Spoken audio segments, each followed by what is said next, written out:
Anita. Hola, La, ¡Hey! ¿cómo la estás? Miss Universo, ahí mira, está Bella. regia ella, ¿no? Sí, Está muy ¿Cómo bien, estás amiga. regañándome. estás? Sí, yo también, ¿Ah? mira.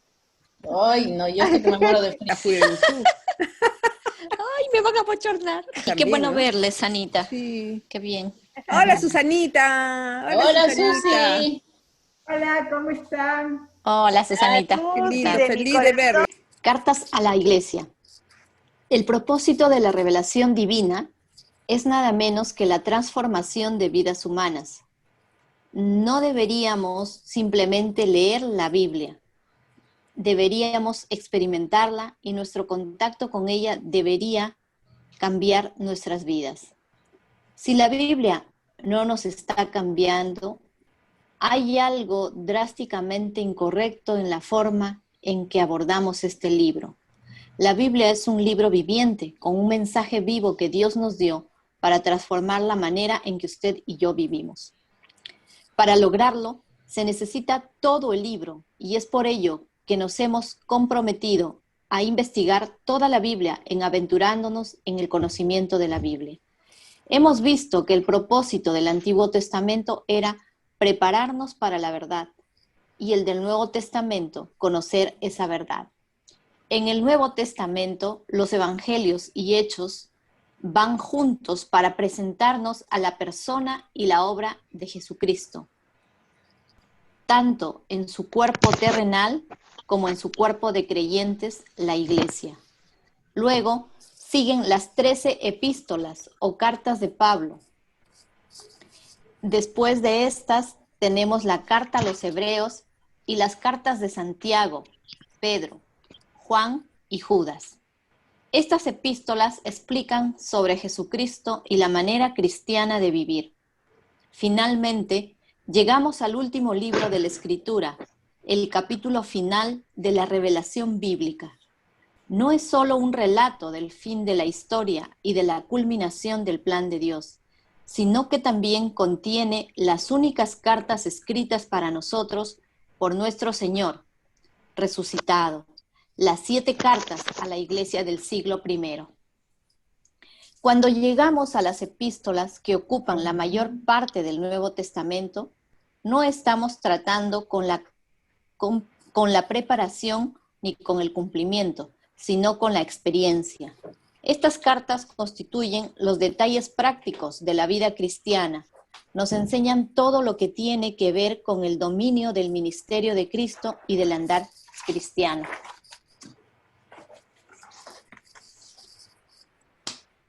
En Jesucristo existe... Ya, Ah, dale, dale. sigue. ¿Sí? Ya. Bueno. En Jesucristo existen profundidades y alturas que nuestra mente no puede captar. Profundidades para conocerlo y para seguirlo. A través de estas cartas, escritas por varios apóstoles, aunque la mayoría fueron escritas por el apóstol Pablo, el Espíritu Santo nos muestra cómo descubrir y explorar las verdades profundas y experimentar la intimidad de conocer y seguir a Jesucristo. Hay 3 grupos de epístolas. Las primeras 4, Romanos 1 y 2, Corintios y Gálatas, coinciden en el tema, Cristo en ustedes. Aunque esta frase, Cristo en vosotros, la esperanza de gloria, se encuentran en el próximo grupo de cartas de Pablo, en Colosenses 1:27. Es realmente el tema de Romanos a Gálatas. Es el principio transformador de la vida cristiana. Es lo que distingue a los creyentes de todos los otros seres humanos sobre la tierra. Cristo viviendo en nosotros. Estas primeras 4 epístolas desarrollan este tema. El próximo grupo consta de 9 epístolas: Efesios, Filipenses, Colosenses, Primera y Segunda Tesalonicenses, Primera y Segunda de Timoteo, Tito, Filemón.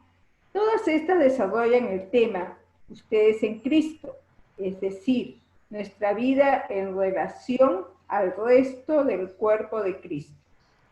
Aquí aparece la iglesia, la realidad de que ya no vivimos nuestras vidas como seres aislados. Cuando lleguemos al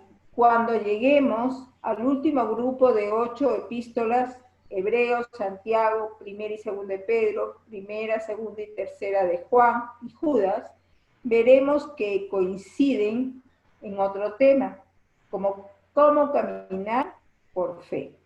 Así que tenemos este gran grupo de epístolas destinadas a poner a nuestra disposición todas las verdades poderosas de Dios en términos de experiencias prácticas. Comenzamos en el primer grupo, Romanos 1 y 2 de Corintios, y Gálatas. Estos libros se agrupan alrededor del tema Cristo en ustedes. Romanos es el primero, no porque fue escrito antes, no lo fue, sino porque es la gran carta fundamental del Nuevo Testamento. En ella se encuentra todo el espectro de la salvación, de principio a fin, en toda su plenitud. Si desea ver lo que Dios está haciendo con usted, como individuo y con toda la raza humana, estudie a fondo el libro de Romanos. Al estudiar este libro, descubrirá que desarrolla la salvación en 3 tiempos: pasado, presente y futuro. En otras palabras, sus temas son: pasado, fui salvado cuando creí en Jesús. Presente, estoy siendo salvado a medida que el carácter de Jesucristo ahora comienza a manifestarse en mi vida. Futuro, seré salvado cuando al fin en la vida resucitada con un cuerpo glorificado estaré en la presencia del Hijo de Dios y entraré en la plenitud de la verdad divina. Estos 3 tiempos de salvación pueden agruparse en 3 palabras, que son conocidas por aquellos que han estudiado hasta cierto punto la Biblia.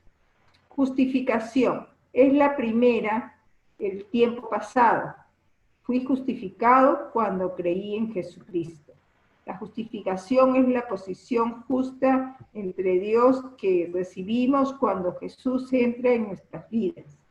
El estado de no tener mancha ni defecto, como si nunca hubiésemos pecado. La segunda palabra, el tiempo presente, es una muy malinterpretada santificación.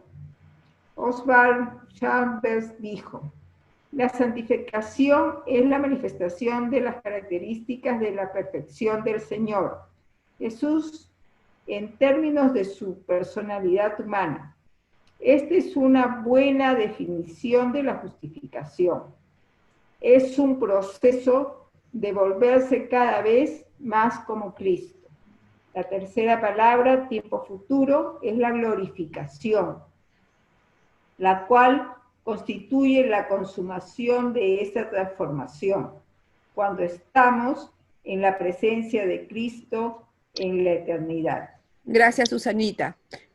¿Algún comentario hasta ahí? ¿Algo quieren comentar o seguimos?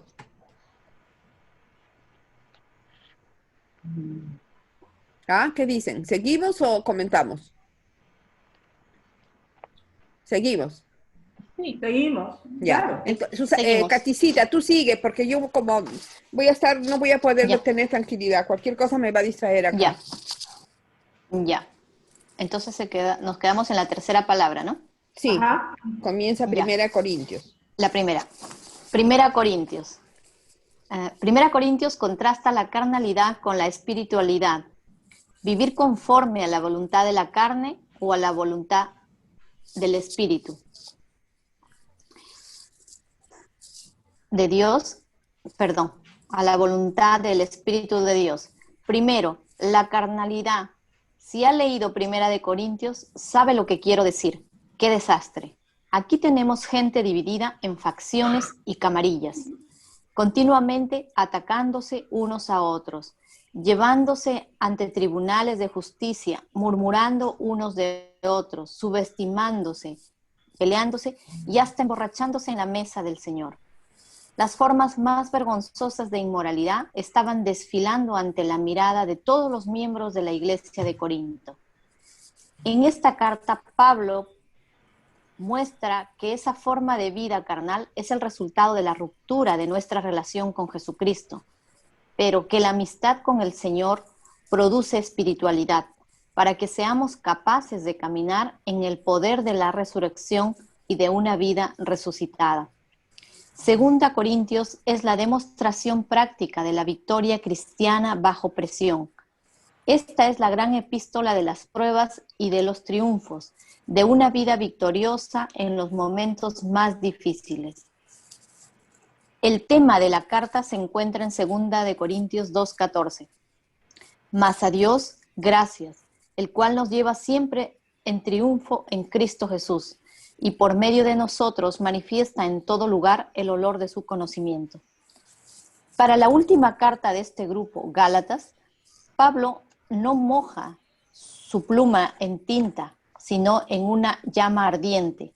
Luego nos golpea con ella para despertarnos e impulsarnos a la acción. Esta es la epístola más intensa del Nuevo Testamento, porque Pablo está enojado. Sin lugar a dudas, está molesto, evidentemente enfadado, muy disgustado con los cristianos de Galacia, y no duda en expresarlo. Está fuera de sí porque ellos se desviaron tan fácilmente de la verdad que habían comprendido con tanta claridad y permitieron ser conducidos a una doctrina debilitante y defectuosa que les estaba arrebatando la fuerza y convirtiendo en creyentes carnales. El tema de la carta es la libertad en Cristo. Este tema se encuentra en Gálatas 5:1.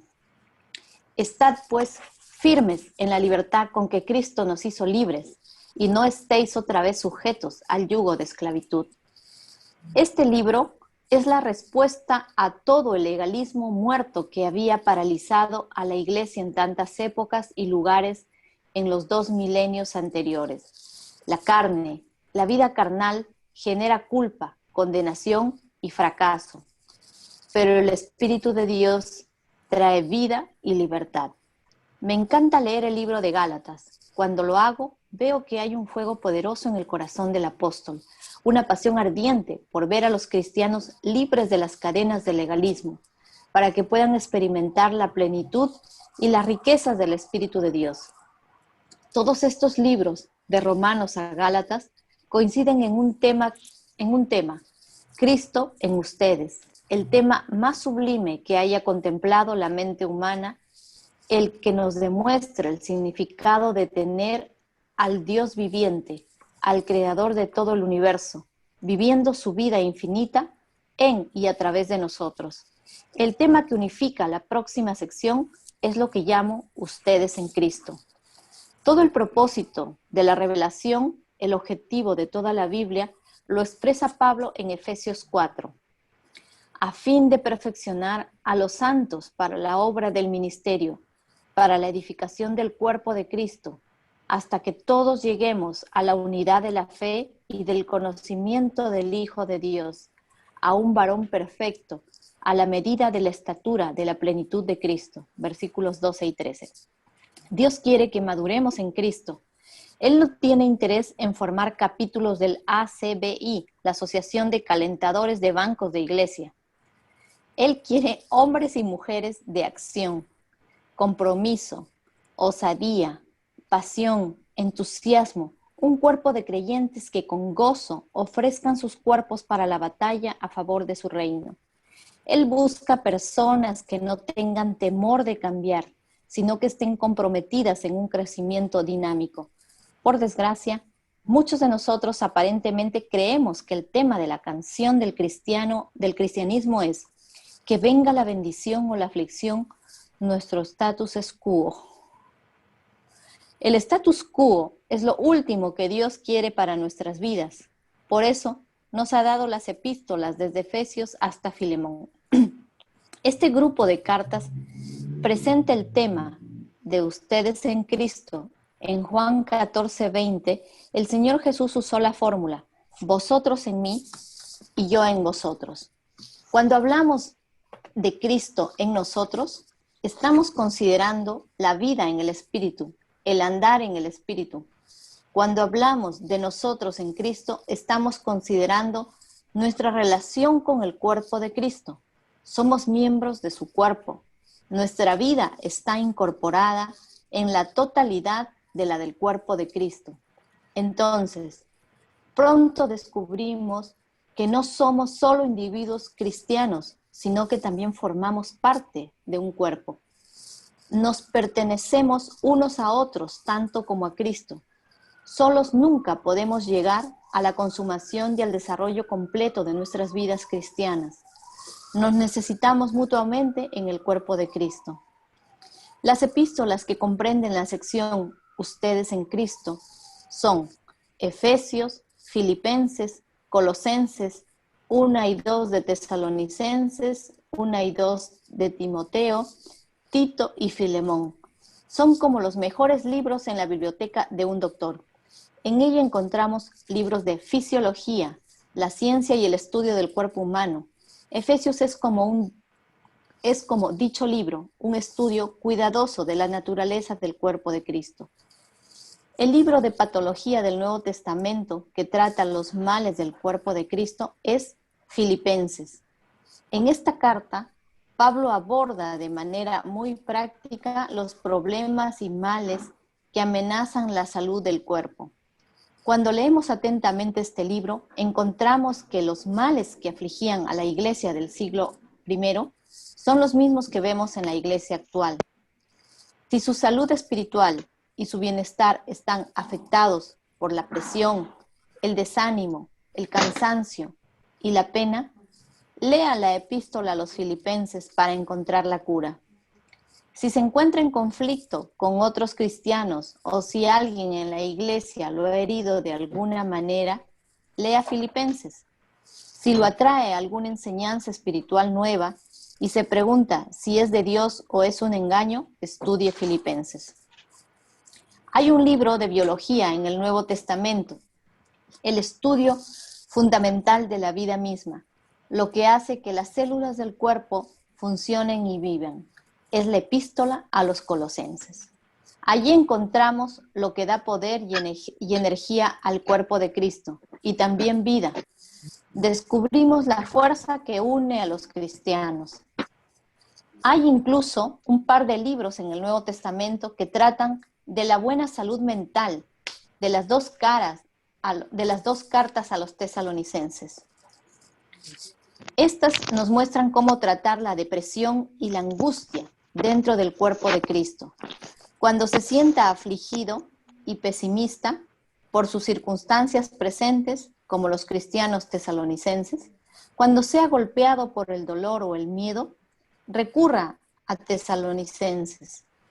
Estos libros miran al futuro y establecen la certeza de la segunda venida de Cristo.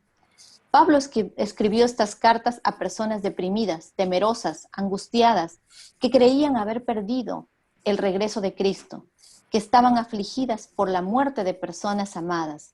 El apóstol quiso que esta gente supiera que cuando Jesús regrese, ningún creyente será dejado atrás.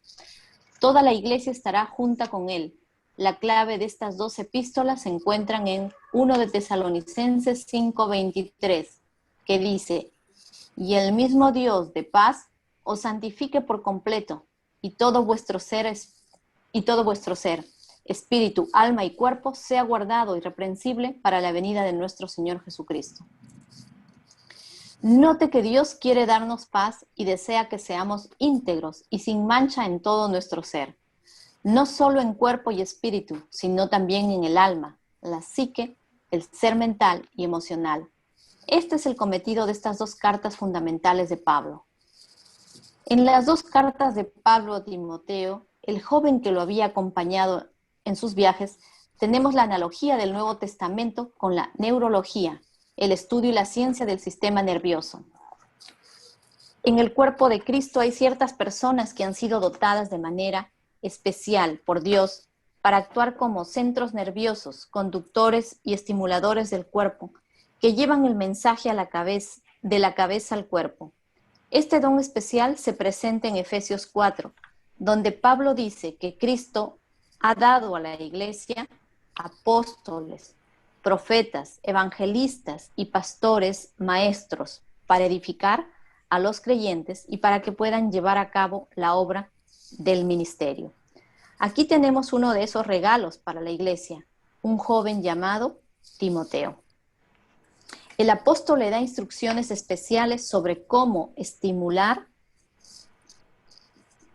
activar y movilizar el cuerpo e instruir a sus líderes, indagar y advertir y corregir y censurar donde sea necesario.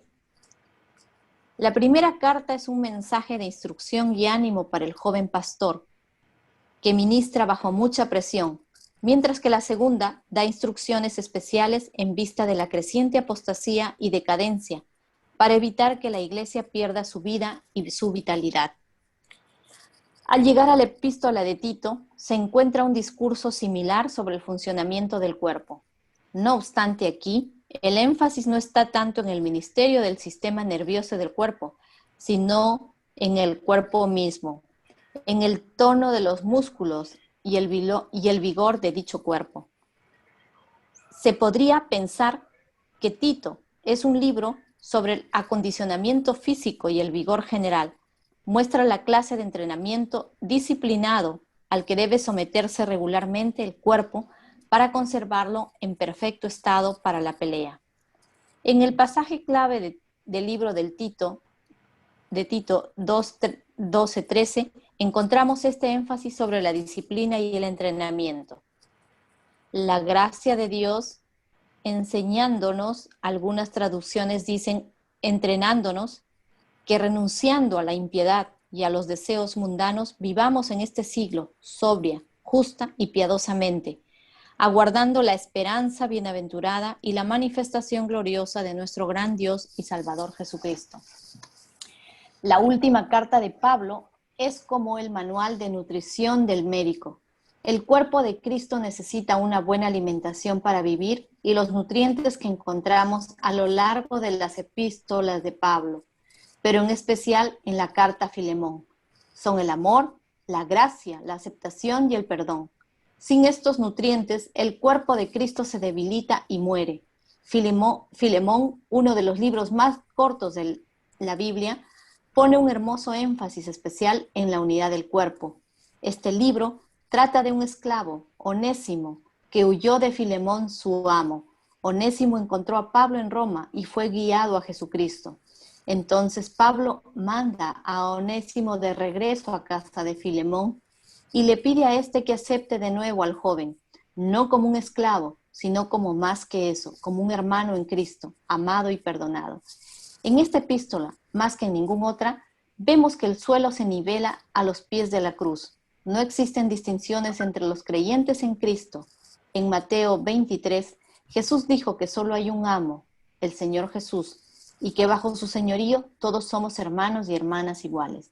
Esta es la vida y la salud en el cuerpo de Cristo. Esto significa estar en Cristo y tener a Cristo viviendo en nosotros. Ahora, abramos estas epístolas una por una y comencemos a incorporar sus verdades ricas y poderosas en nuestras vidas. Lo que vamos a hacer es leer del libro la parte de Gálatas, la parte de Tesalonicenses y la parte de Primera de Corintios. A ver, es un resumen de todos los libros. De las cartas, desde Romanos hasta Efesios. Ah, ya, pero eso no es parte de de la semana 48, ¿no? Lo hemos leído. No, lo que hemos leído, claro, porque lo que hemos leído estamos leyendo acá en este. Sí, Pero acá está ahorita, lo que es de ahorita sí va a estar más en los puntos que es paralelo a lo que Ujú. estamos avanzando en la 48. Por eso que Lo que ahora, podríamos ya, hacer, ya, ajá, lo que podríamos hacer es leemos Joder, la Gálatas, clave, que pues. eso se basa en la primera parte de nuestra tarea, ¿no? ujú, Leemos solo Gálatas, ¿no? ya, Y de ahí podemos deducir más o menos lo que hemos leído en la tarea. ajá, sí, ahí está, perfecto. Ujú. Ya, comienza a leer tú Ya, caticita. a ver, ya. 625, ¿no, Katy? Sí, sí, 6:25, sí, sí, 6:25. así es. Ajá. ¿Cómo ser libre? Dos de los grandes líderes de la Revolución Americana en 1776 fueron Benjamin Franklin y el inglés Thomas Paine. Una vez, cuando estos dos hombres estaban discutiendo sobre su creencia apasionada en el concepto de la libertad, Franklin comentó: "Donde haya libertad, allí está mi país".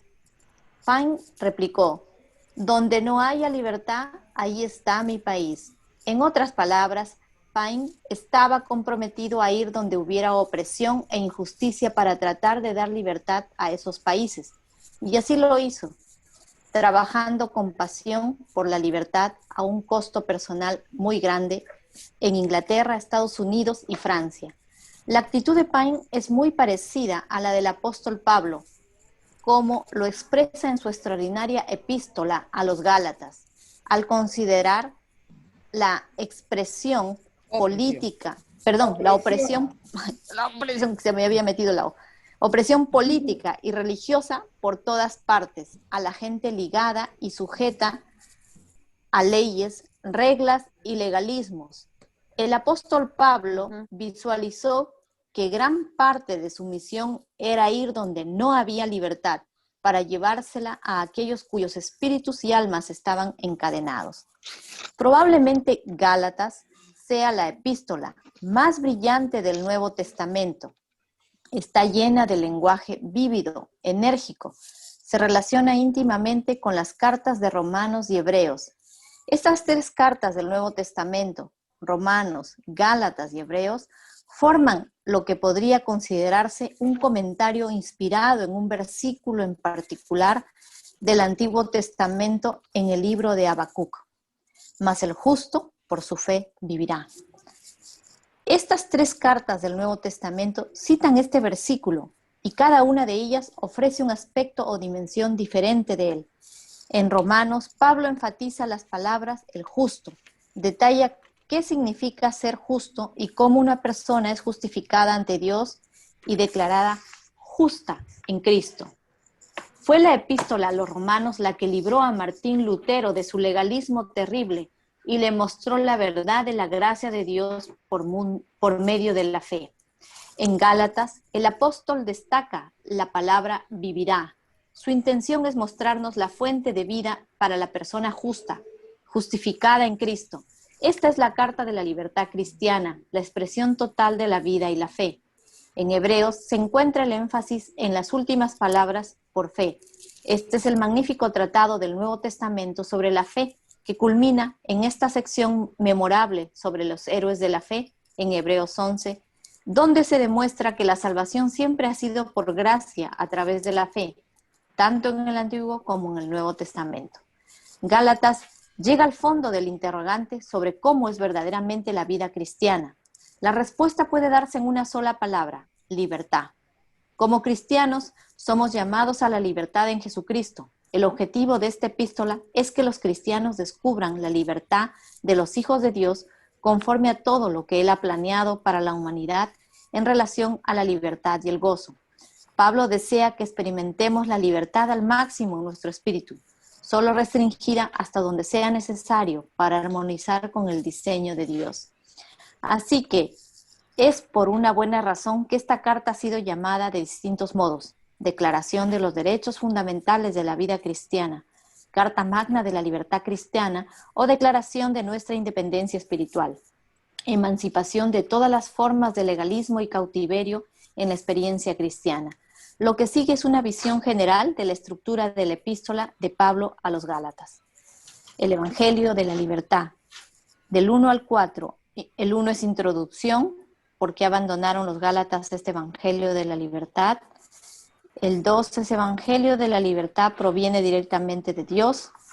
3, el evangelio de la libertad ratificado en Jerusalén y por medio del reproche de Pablo a Pedro. 4, la salvación es por fe, no por obras ni por la ley. El otro grupo comprende cómo vivir en libertad.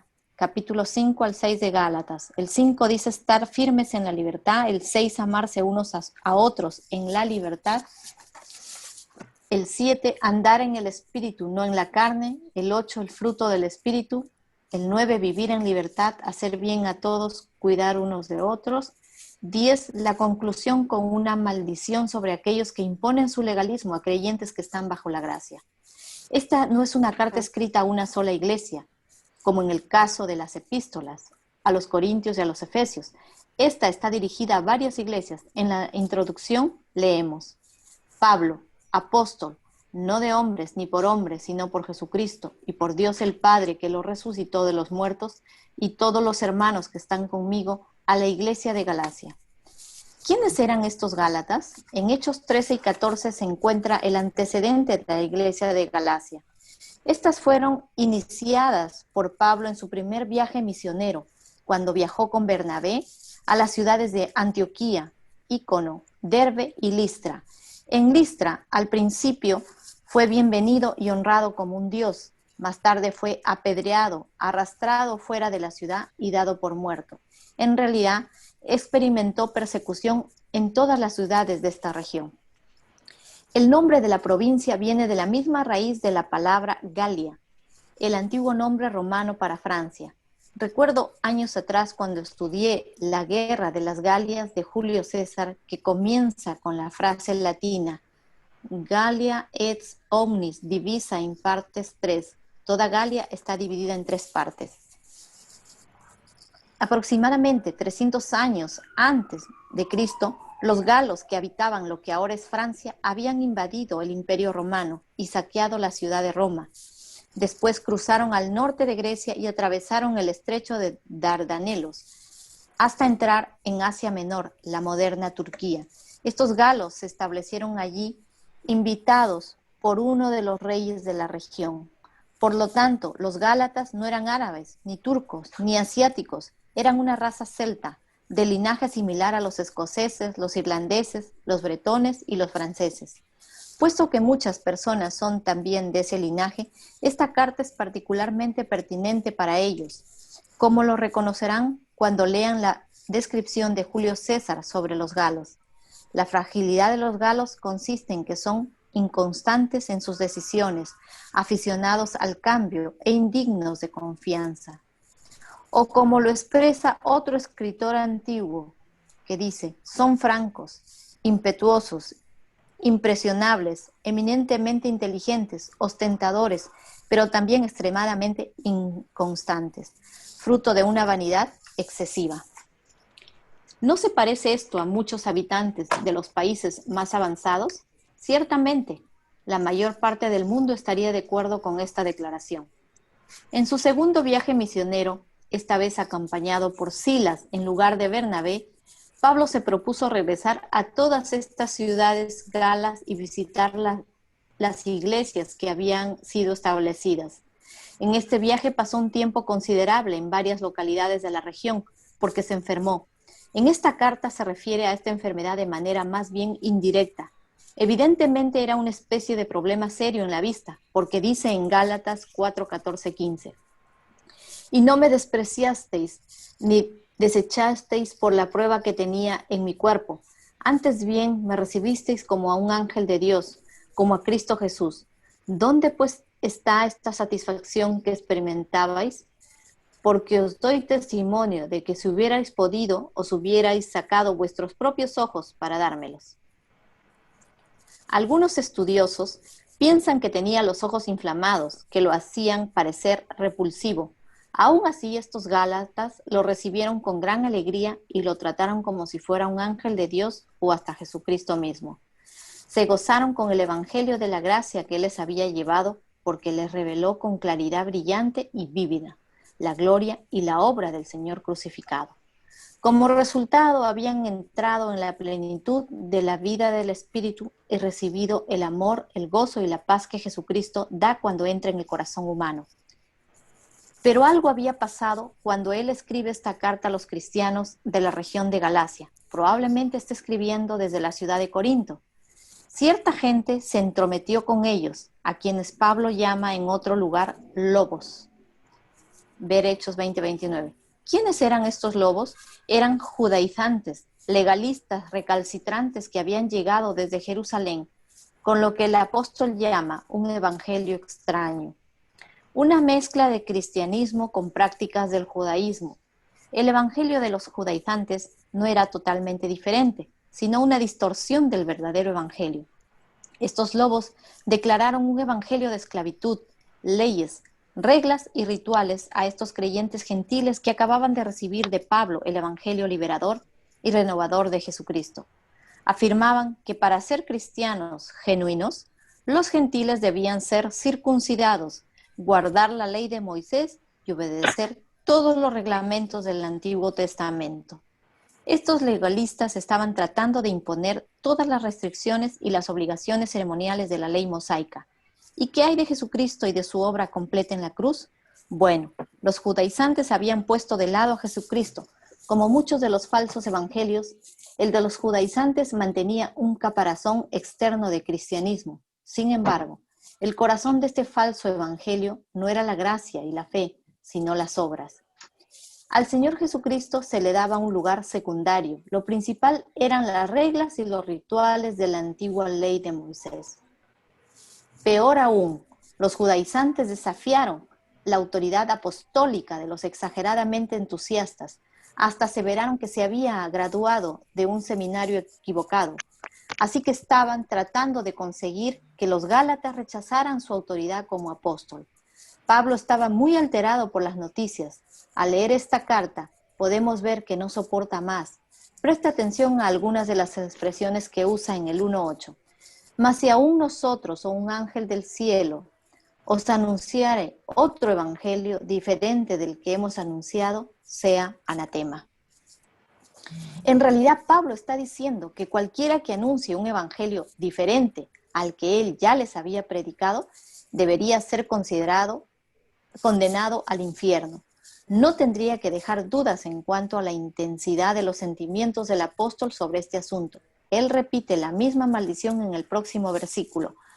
Como antes hemos dicho, también ahora lo repito. Si alguno os predica diferente evangelio del que habéis recibido, sea anatema. Cuando escuchamos palabras como maldito, pensamos en maldiciones e insultos. Sin embargo, Pablo no lo está diciendo sin justificación. No está siendo profano ni indecente. Simplemente está enfrentando la realidad de que cualquiera que aparezca con un evangelio diferente, ya se ha condenado a sí mismo. Tales personas han rechazado la verdad de la gracia de Jesucristo. Aquellos que rechazan su gracia y buscan llegar a Dios a su manera a través de rituales o de su propia justicia están malditos, como lo deja claro todo el Nuevo Testamento. Al finalizar esta carta, las emociones de Pablo se encienden contra aquellos que predican la circuncisión y el legalismo en lugar de la gracia libertadora de Jesucristo. Ojalá se mutilasen los que os perturban, dice en el 5:12. En otras palabras, puesto que los judaizantes son tan celosos que ponen a los cristianos bajo la esclavitud de la circuncisión, deseo que al hacerlo sean privados totalmente de su hombría. Podemos apreciar algo del fuego, qué bárbaro, ¿no? Algo que arde del fuego, apreciar algo del fuego que arde a lo largo de toda esta carta. El apóstol está profundamente perturbado, está armado para la batalla y no está capturando prisioneros. En realidad, el apóstol es tan expresivo y apasionado que no puede esperar a que un secretario escriba su dictado. A pesar de su vista precaria, garabatea esta epístola en su propia mano con letras grandes y con pena e indignación. ¿Por qué está tan enfadado el apóstol con estos judaizantes? Porque han pervertido la pureza del evangelio. y al hacerlo han intentado volver a esclavizar a aquellos que en ese momento estaban siendo liberados a través de la gracia de Jesucristo. Están deshaciendo todo lo que Pablo trataba de lograr al predicar el evangelio de la salvación, por gracia a través de la fe en Jesucristo. El evangelio de la simplicidad misma.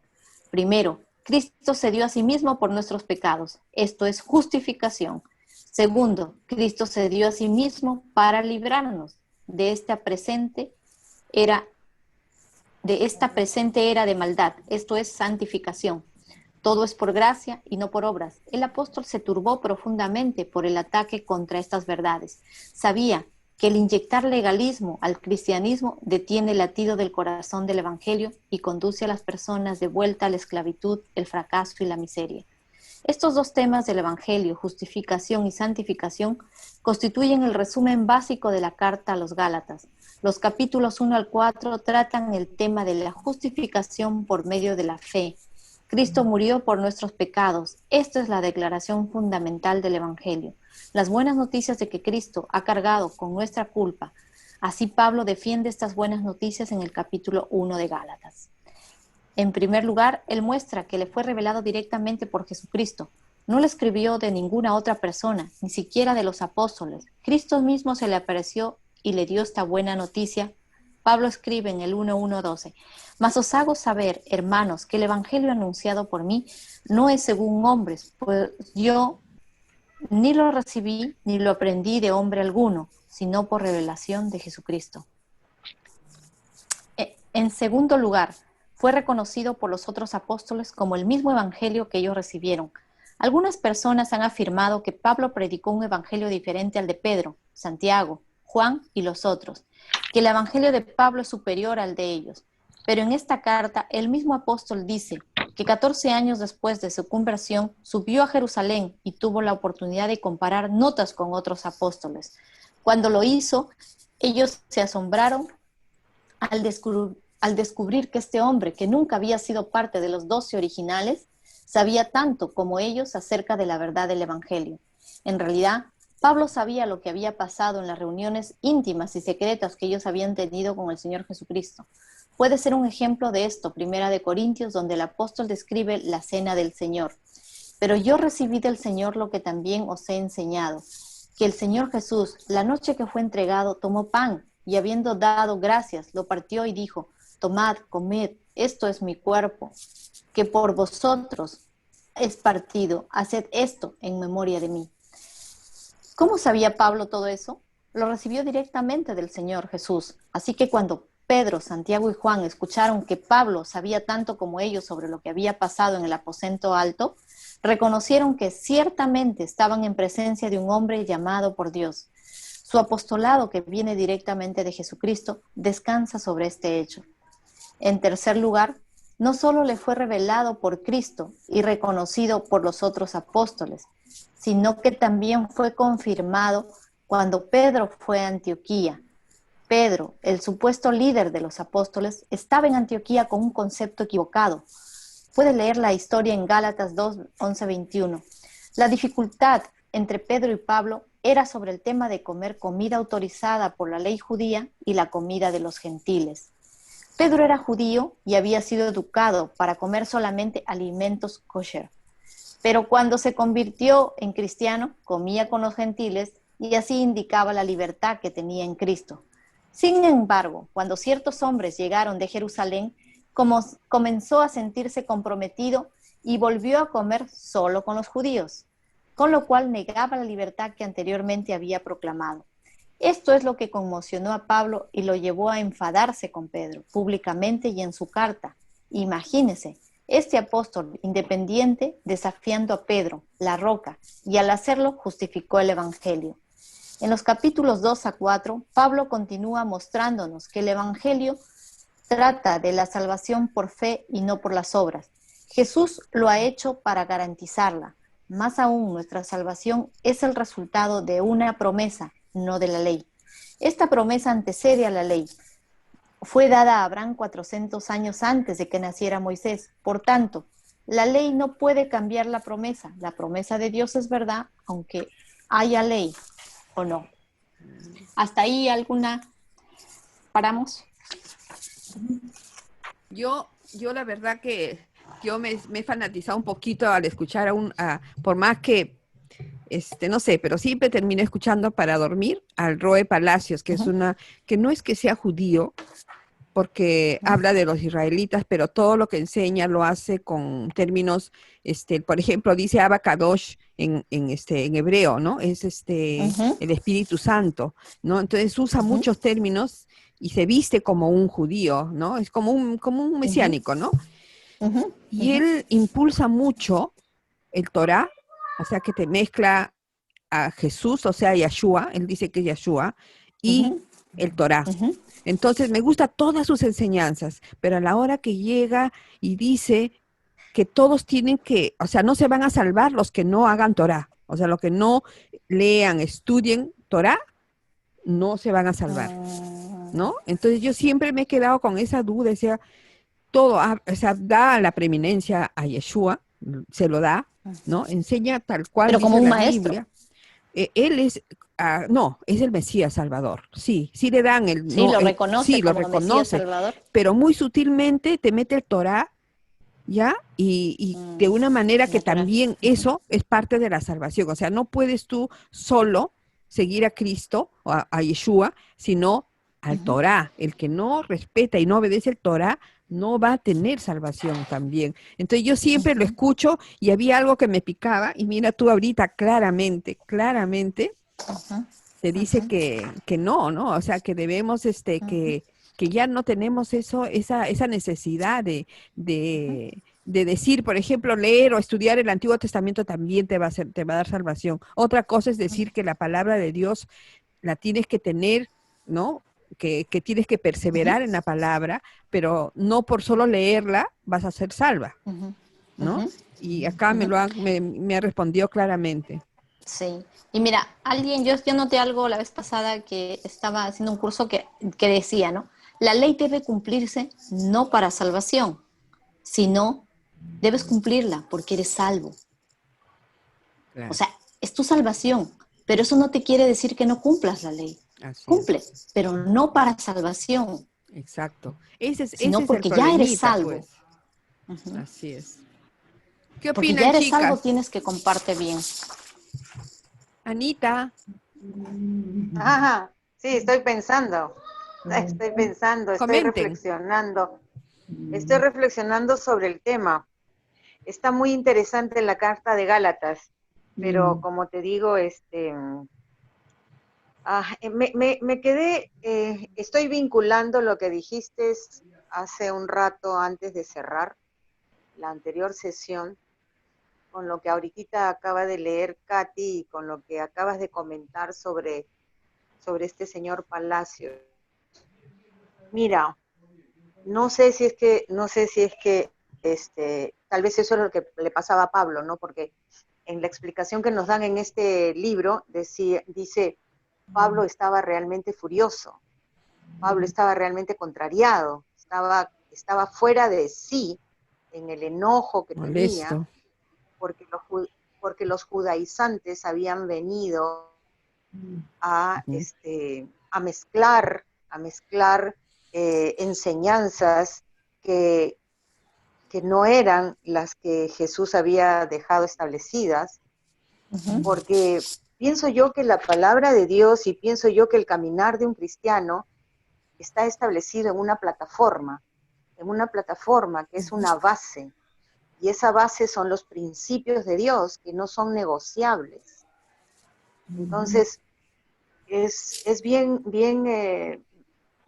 peculiar para mí, o no sé si la palabra es peculiar, pero yo creo que en estos últimos tiempos, y me refiero a unos 2 meses a esta parte, cuando nos reunimos, tanto los grupos de los miércoles como nosotras, en esta intimidad, creo que el Señor nos está guiando, nos está queriendo mostrar que debemos de ser muy celosos y debemos de estar muy establecidos en lo que son los principios de la palabra de Dios, porque ¿saben cuál es mi inquietud? por la experiencia que tenemos. Por ejemplo, el señor Roe Palacio, ¿no? Él es un judío interesante. Puede hablar muy bonito, puede aparentar que tiene una buena enseñanza, pero si él está diciendo ya, el que no lee la Torá y el que no se guía su caminar por la Torá, no se va a salvar, desde ahí ya eso es un anatema total. Un anatema, Eso ya es sí. condenatorio. Así ¿no? es. Entonces, ya, eso es, digamos, que lo estamos viendo nosotros, lo estamos escuchando nosotros, ¿no? En el sentido de que tú nos estás contando, pero eso ya lo podemos entender y ya podemos sacarlo de nuestra vida, ¿no? Sí, yo personalmente sí. No escucharía nunca más a Roe Palacios. Sí. ¿Por qué? Porque nuestra mente tiene un mecanismo que puede traicionarnos en algún momento, ¿no? Y lo dice en la Entonces, por palabra, esa que no, razón, que muchos la palabra, seremos confundidos al final, ¿no? así es. Con la palabra Así es. nos van a confundir. Sí, Por tienes esa razón, razón, Anita. la palabra también dice que nosotros, el Señor lo primero que nos dice es transforma tu mente, ¿no? ¿Por qué? Porque tu mente ha sido contaminada por A, por B, por C, por X, Y motivos. Es lo primero que a mí me enseñaron cuando yo entendí que mi relación con Dios era lo más importante, ¿no? Y cambié completamente y recibí y abracé a Cristo con todo mi ser. Fue lo primero que me enseñaron. Tienes que transformar tu mente, ¿no? El Señor, por alguna razón, dice eso con orden. Sí. Entonces, esa es la primera parte de mi pensamiento, ¿no? La segunda parte es, tú mencionabas de que todos somos cuerpo, y eso es una realidad incuestionable. Todos somos cuerpo. Ninguno de nosotros tiene la autoridad para juzgar, absolutamente. Y solamente Dios es el único que se entiende con su cuerpo, con su pueblo, con sus hijos, ¿no? Solamente Él conoce los corazones. Pero hay una gran responsabilidad, pienso yo, en los que dirigen esas congregaciones. Pienso yo. ¿Por qué? Porque, ¿qué cosa pasa si es que están dentro de sus enseñanzas, no están siendo sólidos y concretos y trazando bien la palabra de verdad? ¿Qué cosa es lo que sucede? Ahí es donde vienen las desviaciones, ¿no? Entonces, sin querer profundizar más, porque no quiero que me malentiendan, no es una crítica, es simplemente una reflexión con respecto a cómo nosotros, individualmente, podemos cuidar con mucho celo nuestro conocimiento, ¿no? Y sobre todo la enseñanza que recibimos. Me encantaría poder decir que, al igual que Pablo, ¿no? Pablo recibió la enseñanza directamente de Jesús en aquellas épocas, porque no había Biblia. Lo bueno que tenemos Biblia nosotros, ¿no? Esa es la parte que nos Actualmente facilita. nosotros somos, así es, nosotros podemos, como Pablo, ser enseñados directamente por Jesús. Porque es a través de trazar bien la palabra de verdad y tener mucho celo en cuidar. Por eso es importante estudiar la Biblia, pues, por eso. Por eso es importante que conozcamos nosotros la palabra para que no nos engañen. Porque yo digo, mira, en iglesias que no son tan diferentes, porque la base doctrinal es la misma, pero yo me refiero, por ejemplo, a esas iglesias que siempre dicen declaro, confieso. Por ejemplo, hay iglesias que las tachan por completo, porque usan mucho el declaro y el confieso. Entonces, pero yo, por mi experiencia, digo, esta gente que utiliza mucho el declaro y confieso, no es que están yendo contra Dios, quizás es algo que no figura en la Biblia necesariamente, pero tampoco están yendo contra Dios, ¿no? Son sutilezas que para mí antes era, wow, nunca podría escuchar o ir a un sitio donde usan esos dos términos. pero he tenido la oportunidad de conocer mucha gente que son lindas cristianas, pero utilizan esos dos términos. Ahí donde yo me refiero, que ya Dios sabrá, ¿no? Por ejemplo, yo lo que sí sé que no puedo ir a un mormón, lo que sí sé es que testigos de Jehová no, lo que sí sé que no voy a ir a esa congregación de que siguen a esa señora que no es la Virgen María, no sé quién es, pero de mujeres, ¿no? Pero usan la Biblia. Entonces, eso yo sé que no es de Dios. Pero los que son hermanos, con los Ujú. que Dios sí, lo sabe. único que tienen de Ujú. añadido es eso, declaro, confieso, y por ahí es un ejemplo, ¿no? Y quizás otras cosas que yo no Claro. me acuerdo ahorita. A eso es que yo me refiero, pero hay lugares donde sí te, bueno, en mi iglesia es así, ¿no? O sea, ellos no conciben que se digan ni declaro ni confieso, ¿no? Donde yo asisto, ¿no? Porque son bien pegados a la palabra y yo respeto eso. Y bueno, no es por nada, pero me siento más cómoda así, me he acostumbrado, he sido formada con eso, ¿no? Ujú. Entonces, pero que Dios nos guíe y cada día aprendamos más de la palabra. Chicas, faltan 4 minutos. Ujú. Nos faltan 4 hojas, no, 4 páginas, ¿no? ¿Cómo es? 4 lados, 4 lados. ¿Qué dicen? ¿Lo dejamos ahí y continuamos o terminamos de leer las 4 páginas? ¿Ah? ¿Qué dicen?